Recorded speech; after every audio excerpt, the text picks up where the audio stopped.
Hello, hello, hello. So, I'm here in Makati. O, diba? Ni-reveal ko na. Anyway, storytelling lang tayo. Storytelling tayo. Paano ba nag-umpisa ang vegan beauty?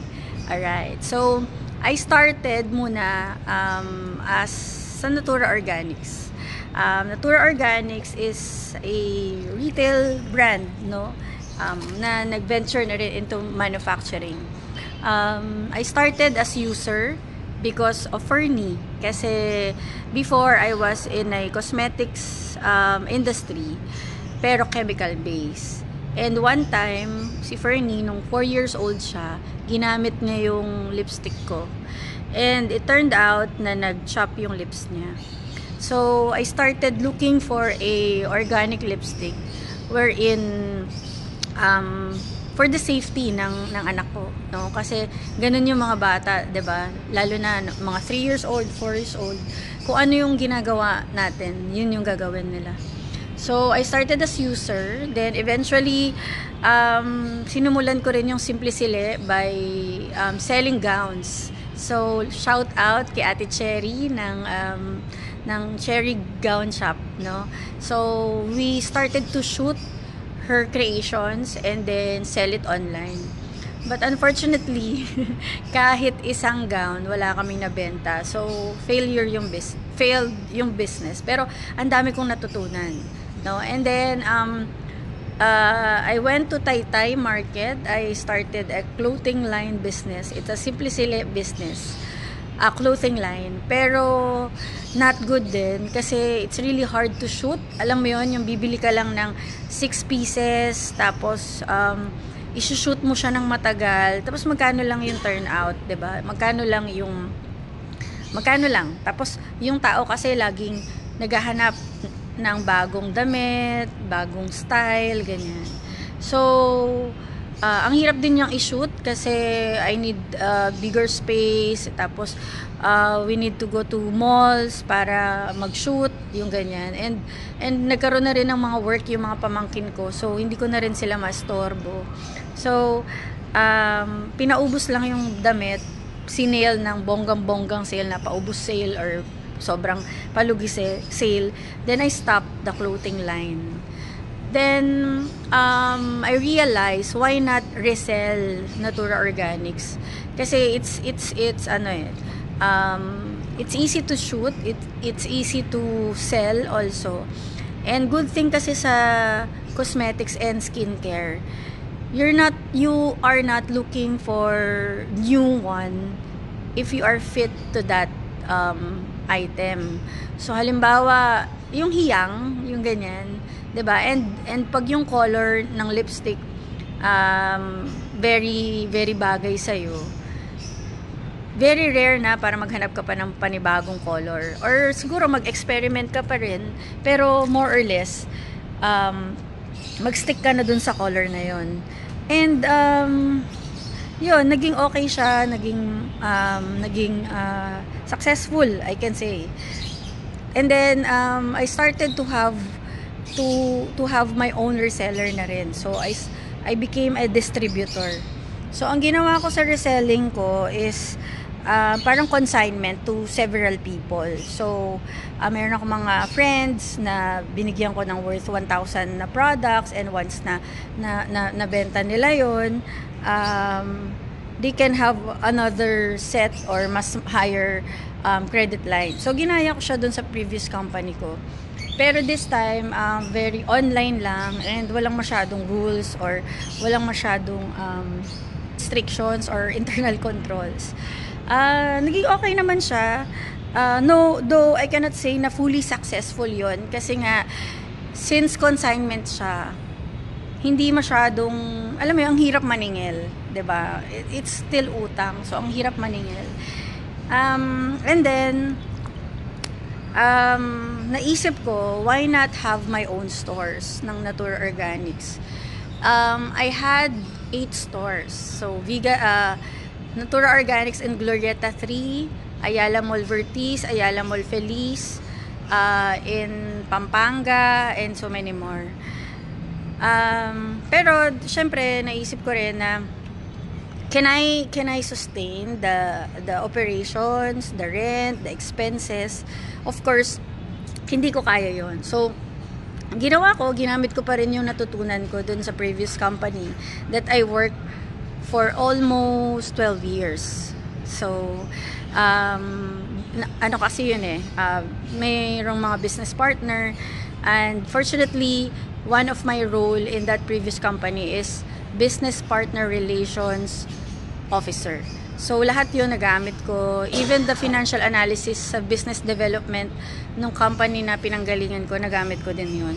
So, ang ginagawa ko is, I started my own store in Glorieta 3. And then, lahat ng mga sales, lahat ng records, lahat ng expenses, gumagawa ko ng P&L na actual. Tapos, pag ginawan ko siya, ipe-present ko siya to another business partner na siya naman yung magiging business partner ko for that store. So halimbawa sa Ayala Mall Vertis, so pinresent ko yon also for the Ayala Mall Feliz, Pampanga, and other places pa, no? So I only have one store, and the rest of the stores meron akong business partner. So on their end, sagot nila yung mga branches, yung rent, yung manpower and everything. Ako, sagot ko lang yung product. So consignment yung nangyari. Then because of that, napunta si Natura Organics sa malls. And the owner of Natura Organics, ginawa niya akong sales and marketing director ng company niya. Yun. Then, fate na rin na naging close kami ni Dr. Melinda Pilar. And alam mo, sobrang bait ng taong to kasi yung ino-honor niya and ang tawag doon, pinapahalagahan niya yung mga inputs ko, and pag may mga suggestion ako, she accepts it, and until now, then we became friends, even our kids, yan. Tapos dumating na yung pandemic. So nung dumating ng pandemic, that was March, good thing mga December pa lang nagre-ready na rin kami kasi I have my business partner also, Charlton Ho, my best friend. Nasa isang multinational company siya. So nakakakuha siya ng mga advance info about COVID. And then he told me na, "Sis, wag mo nang i-renew yung ibang stores kasi sabihan mo rin yung mga business partner mo na wag na mag-renew because COVID-19 is coming." So gano'n na nga yung nangyari. May mga stores na hindi kami ni-renew. Although may mga losses pa din kasi nga hindi na namin nakuha yung mga products. Since consignment siya. So losses ko yun. Hawak ko ng mga lipstick tints and other products. Pinamigay ko na lang sa mga frontliners. Kasi nga, hindi ko rin naman siya mabibenta and maaabutan siya ng expiration, yung mga ganon. Tapos yung mga hawak din ng mga business partner ko na products, I let that go. So, sobrang talo. Pero okay lang. Parang lahat naman, sino ba nanalo sa pandemic, 'di ba? Politicians lang yata. Anyway, so that happened. Yun, nanganak yung poodle ko. Tapos, ang bilis ko lang na ibenta. So, nagkaroon ako ng 40,000 pesos. Net na yun. Yun yung ginamit ko to start my organic alcohol business, no? Kagandahan pa nun, since sobrang in demand lahat ng mga home care that time, yung 40,000 ko, pinuhunan ko siya for my marketing and branding, ganon. But for the goods, nangolekta na ako ng mga orders sa Puerto Galera. And shout out kay Konsehala Divine Delgado, Mean Katakis, and Mayor Rocky Ilagan. Sila kasi yung talagang bumili ng bulk na mga products ng home care for Puerto Galera. Actually, pan-donate nila yun Yun, so at least yung order ko, hindi ko na kailangan maglabas ng pera kasi yung in-order nila sa akin, na binayaran na nila, yun yung naging instant or yung paunang puhunan ko. So, yung pinagbentahan nun, yun na yung umiikot. Nagkaroon na ako ng cash flow. Maraming orders, hanggang Zamboanga nakakarating kami for the organic alcohol. And then, sabi ko, I need to duplicate myself. I need to create lots of me. No? So, pumasok ulit yung pagiging parang business partnership na style. Yun, sabi ko, business partner strategy ulit yung ginamit natin for that organic alcohol business. So, nagkaroon ako ng Facebook ads, Instagram ads, and so many ads. Kasi doon ko nga ginamit yung 40,000 ko, di ba? Nag-aral din ako. Bumili rin ako ng mga module about Facebook. Kasi sobrang nag-iba si Facebook that time. Nag-iba yung social media marketing style. Ibang-iba siya. As in, so nandun na yung mga look-alike audience and others. Kumbaga nagkaroon ako ng recruitment through alcohol refilling station. So naisip ko yung organic alcohol refilling station kasi mahal kasi yung organic alcohol. So kung pag binenta ko siya by bottles, pag binenta ko siya by gallons, hindi ako makakalaban in terms of price sa mga chemical base. So inisip ko, sige, mag-organic alcohol refilling station. At least tingi, 'di ba? Yun yung 15 pesos lang for 100 ml yun. So kung kukumpara mo yun sa mga merong nakabattle na nabibili sa store, mas mura pa rin ako kasi laman lang yung binibili, no? Then napakaswerte ko talaga sa mga kaibigan, alam mo yun. Si Kuya Sherwin Alfaro, he helped me to be in his show kasi producer siya and station manager siya sa DZRH, and sobrang helpful nun yung ni Kuya She sa akin kasi lumabas ako sa TV.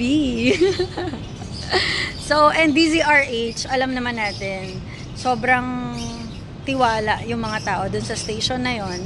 And ang galing-galing pa kasi sobrang yung 1 hour full show, ako lang.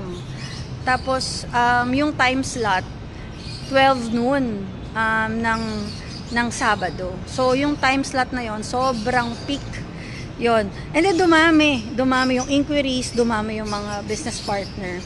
So, from organic alcohol, nagkaroon ng dishwashing, nagkaroon ng laundry sets, lumawak yung home care. And then, coming 2021, humina na si organic alcohol. Humina siguro dahil kasi limited yung resources ng mga tao. They opted to buy chemicals or yung ganon. Pero laban pa din. And then, syempre, pag humihina yung sales, kailangan mo mag-isip ng strategy again. Paano masusustain yung sales na meron ka before. Or, syempre, kailangan mag-increase kasi yung inflation, tumataas lagi yan. No? So, I added na the skincare sets. So, dito na. So, nagre-rebranding na ako hanggang mag-2022. I'm selling hundreds, thousands of rejuvenating and maintenance set na plant and mineral base. So, yun. Hanggang sa nakaipon na ako and naka-afford na ako ng magpa-FDA ng sarili ko.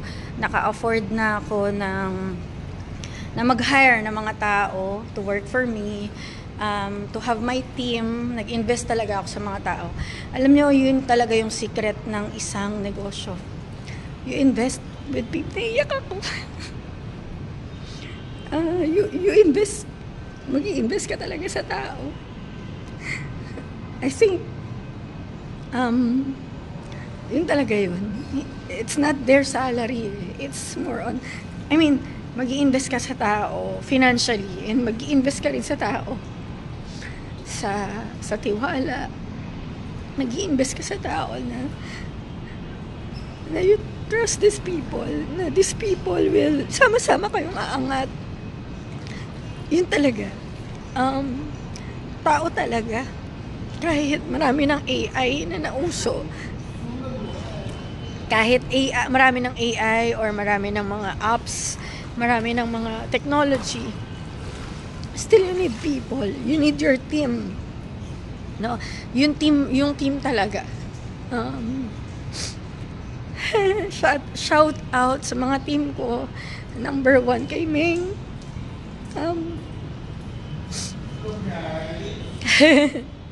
Yun, si Meng kasi katulong ko siya dati, as in helper, tagalaba, tagaluto, and dalawa lang talaga kami. Shout out din kay Hazel, kasi grabe yun, si Hazel, yung pagpapak namin ng alcohol before, kung ano-ano nang ginawa namin para lang hindi siya matapon kapag siniship. Tapos wala kami mga equipment, kung ano-ano, basta hindi pa rin namin alam yung mga fragile kapag sa shipping. So yun. And then shout out din kay Romel and kay Baby, kasi from Puerto Galera Training Center sila. Then eventually na-transfer na sila sa Vegan Beauty kasi hindi masyadong nagkaroon ng scholarship noong 2022. So inadapt sila ni Vegan Beauty. And then ayun na, hanggang sa may mga in and outs na mga dun sa team, pero silang 4 talaga yung pinaka-core ng Vegan Beauty. And then anyway, going back to the topic, so much for the drama. Hanggang sa yun nga, nagkaroon na ng, sabi ko kay Doc, kasi meron ang Natura, kasi kahit friends kami ni Doc, 'di ba? Business is business. Hindi ka kasi po pwedeng gagawa ka ng brand mo tapos 100 sets lang, 500 sets lang. So, syempre meron akong MOQ. Pero since marami akong rebranders, so yung product ko and yung sa mga rebranders, nakakakuha ko, nabubuo ko yung MOQ na yon. And ngayon, nag-launch nag-teaser lang ng ads si Vegan Beauty last May 2. And maganda naman yung feedback ng ads. And then by next week, ang goal na namin sa ads is conversion to sales. So ayun. So that's the story of Vegan Beauty. And plans for Vegan Beauty. Right now we have Vegan Beauty rejuvenating sets. So ang downtime niya is very minimal, halos wala nga eh. And then we have Vegan Beauty Youthful Glow sets. Ito kasi yung hindi naman rejuvenating, kasi not all people wants rejuvenating. So we have another set na hindi naman siya rejuvenating. And then by mid-year magkakaroon ng underarm. Para sa underarm, it's just a one product that will solve your underarm problem.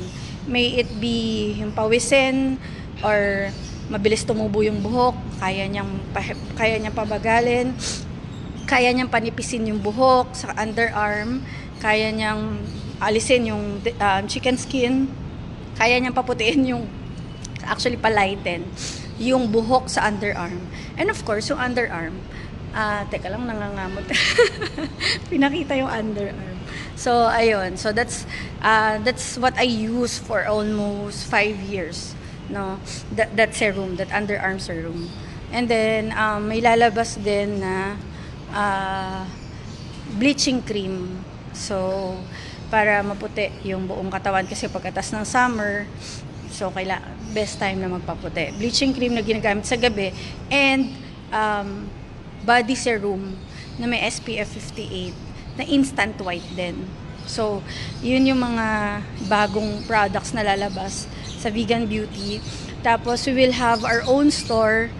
I'm planning it last quarter baka lang punuan na kasi yung mga stores. Last quarter or first quarter of next year. Ang target ko is to have store in Visayas and Mindanao. Actually, mas gusto ko mag-focus sa Mindanao kasi sila talaga yung client ko. And for Manila, I'm planning to have one in Rockwell, so one in Alabang Town Center. Siguro yun lang, and one in Quezon City. I want to go back to Vertis again. So that's 3 siguro for Metro Manila. And for Visayas, I will have in Cebu. I will have in Iloilo. Most likely yung dalawang yun lang muna. And then for Visayas, definitely Davao and Zamboanga. Magkakaroon ako doon. It's just a small store para lang meron lang makikita yung mga clients na products. Pero we will still be concentrating in online marketing, in online store. Yun. So, yun lang. That's the story of my business, of vegan beauty business. My own brand. Alam nyo yung journey ko. You can have it too. You can have your own brand also. By starting small. And ang maganda dun sa rebranding natin, no, we have mentorship. Kasi yung pinagdaanan ko, it's alam mo yung tuturo ko sa inyo is my own experience eh. So, and of course, sasamahan din natin ng science. No, so two opportunity palagi, no, laging tatandaan. Number 1 is rebranding. You will create your own brand. And number 2 is vegan beauty. So you can start either mag-vegan beauty distributor ka muna, then eventually magkaroon ka ng sarili mong brand, or vice versa. Magkaroon ka na ng sarili mong brand, and at least whatever happens, you have a fallback palagi for vegan beauty kasi yung permits nun sobrang kompleto. Alright? So, yun lang. So, I hope na yung story ko kahit konti, di ba, ma-inspire kayo and women empowerment. So, and also make sure din na if you do something, include the community. Kasi ako ay included Mangyan community in Puerto Galera. Di ba? May hugot, di ko matawag na hometown eh. Anyway, I included the community, the Mangyan. So, sila yung pinapagawa natin ng ating packaging. At least, when you grow, there is one community who also grow with you. Aside from your staff, aside from your family, you help the community. Laging may balik yun eh. Tsaka masarap sa puso at mas lalo kang mai-inspire to grow, mai-inspire to work. Kasi yung ginagawa mo, not just for yourself, but for the whole community. Alright? So with that, bye-bye. Magsaswimming na ako.